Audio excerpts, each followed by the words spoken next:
Hey witches, welcome back to the channel. Once again, this is Hectarios, Witch of the Realms. For this video, I just wanted to go ahead and answer some questions from some of you guys that you left in the comments recently. So I'm just going to go ahead and get right into it.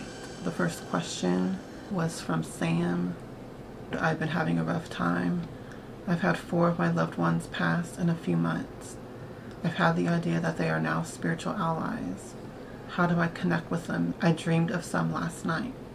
First of all, sorry for your losses, but I do agree that our dead, our loved ones, they are our spiritual allies after they cross over.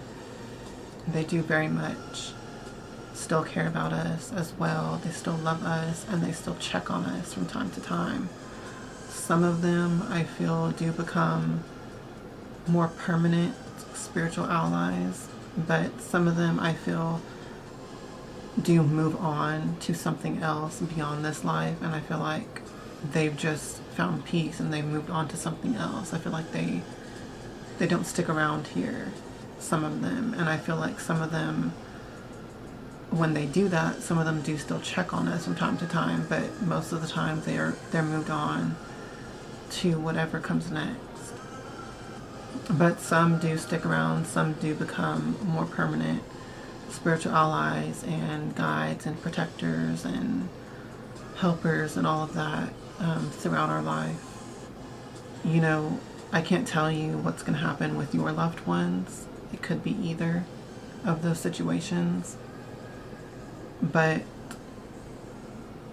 as far as how do you connect, work with them, if you do have some of those loved ones and they do stick around to, you know, help you out in your life, the best way to really connect with them in general would be to make some kind of an ancestral altar or include a space for them in your home that is dedicated to them. It could even just be like a picture of them, or, you know, a little area that you will dedicate that's just for them.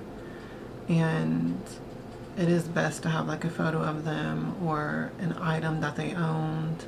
Usually you would want to burn like a white candle there, have a glass of water or some other drink that they enjoyed in life as a frequent offering that you will change out and keep fresh. That's really where you want to begin, you know, have a little altar space dedicated to them, and that will help to make that connection stronger, and that will help you to bring them into your magic as you honor them in that way. So that's like the baseline that I would say for getting started, and keep that going throughout your work with them. Now, another thing that you might want to do is prayers. Speak to that spirit, speak to them often, pray to them, let them know what's on your mind, let them know, you know, what you're dealing with, what your issues are, what your goals are. Speak to them the same way as you would when they were alive. And, you know, as your friend or your family member, as your loved one, the type of conversations that you would have.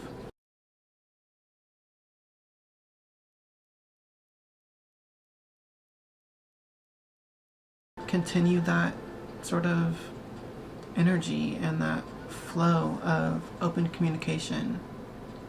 Doing this will help you to receive guidance from them, whether that's through dreams or through feelings or signs, in return as the communication that you are putting forward.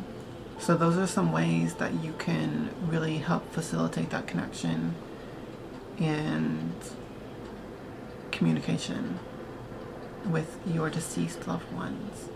Now, as far as connecting work with them, if you're talking about casting spells and doing magic in that regard,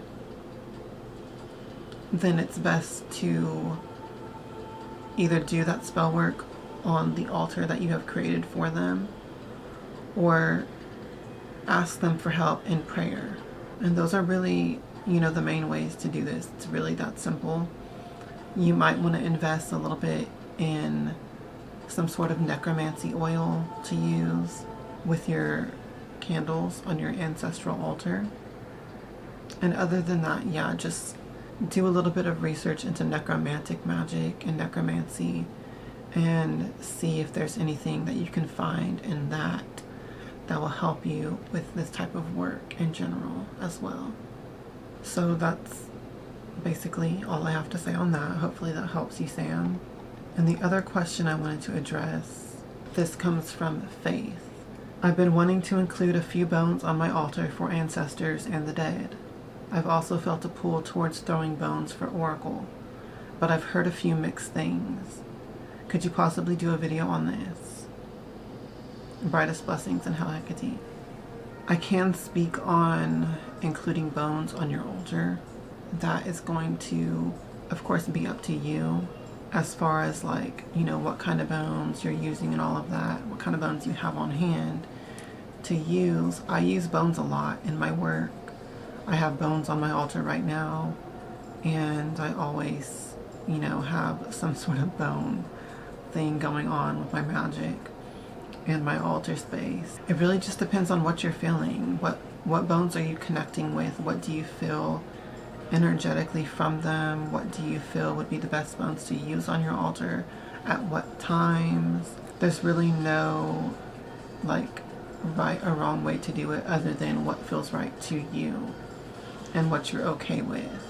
Whenever I use bones in my work, I do ritually clean them. I give them like a sort of a spiritual bath. I put rosemary and rose in water and soak them in that as a spiritual bath, separate from when I'm just cleaning them. When I clean bones that I find in nature, I clean them with hot water and soap, and I scrub them with like an old toothbrush. And then I let them dry in the sunlight afterwards. That's sort of the bath that I give them when I first gather them from nature and clean them. Then I separately do them a spiritual bath where I add, like I said, rosemary, rose. I put a little bit of oils in there as well, and I just let them soak in that energy. And then once again, I let them dry in the sunlight. So that's sort of what I do when it comes to working with bones. Side note, you can save the water from that as something that you would also use, like save it in a jar.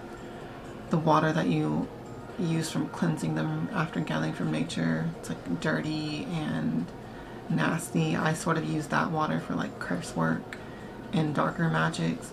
And then the water that I save from the more spiritual bath with the rosemary and all of that would be something that I use for more positive necromantic work. Just as a tidbit, I'm throwing that in this video. But yeah, then just include the bones on your altar, include them in your spells, however you want to. I mean, there's really no right or wrong way to do it. As far as that goes, though, you might want to consider, when you're talking about an altar for your ancestors and the dead, any particular animals that your dead are fond of would be something that you might want to use on your ancestral altar. If you have those type of bones, or if you can obtain them, that might be something that you want to look into and look towards. You know, maybe your ancestor really loved dogs or cats. If you can get a dog or a cat bone, that might be something that you want to use. Maybe they really liked a certain animal like a deer or something. That could be something that you could include the bones of on that altar to help that energy and that connection. So something to consider. Now, as far as throwing bones for oracle readings, I have never done that before, really. I do have a rune set that is made out of bones, but as far as throwing the bones, like I think what you're talking about is more along the lines of like the hoodoo tradition. I've never done that. I've never practiced that really.